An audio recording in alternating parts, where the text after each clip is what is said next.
Supply chain basically integrates all the activities associated with the transformation and flow of the goods from raw material to the finished goods and from supplier to the end user. Supply chain also integrates the information flow both up and down the supply chain network. There are 5 major elements of supply chain. They are planning, procurement, production, delivery, and customer service. It's too bookish of a definition, isn't it?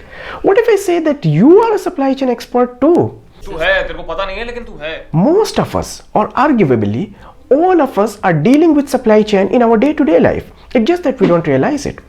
Take an example of your mom or your spouse asking you to pick some veggies on your way back home for dinner.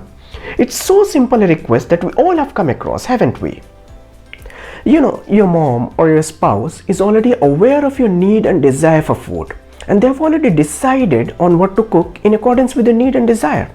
Now she's just activating her supply chain by asking you to pick that particular vegetable. This is what typically a sales team does in a corporate organization. They go out in the market to identify the need and desire of the customer and activate their supply chain subsequently. In response, the supply chain team carries out 4 major activities which we just talked about. They're planning, procurement, production, and delivery. Let's keep the customer service for a while now. Now let's see how we perform these supply chain activities in our example. So your mom or your spouse is to cook dinner for you. The first thing she does is to plan, like what to cook, when to start cooking, how much quantity would be sufficient for all family members, what are the ingredients she would need to start cooking, and of course the other stuff. This is the very first step of supply chain management, which is called planning.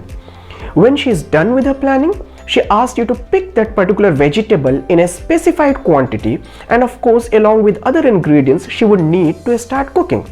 This is the second step of supply chain management, which is called procurement. When you get the stuff she has asked for, she will start cooking at a specified time so that the dinner gets ready when you need it. This is the third step of supply chain management, which is called production. And of course, when the dinner is ready, it would be served to you. And this is the fourth step, which is called delivery in terms of supply chain management. It's easy, isn't it? I told you that most of us are dealing with supply chain in our day-to-day life. It's just that we don't realize it. Well, to summarize, supply chain is all about making the products available to the customer in accordance with their need.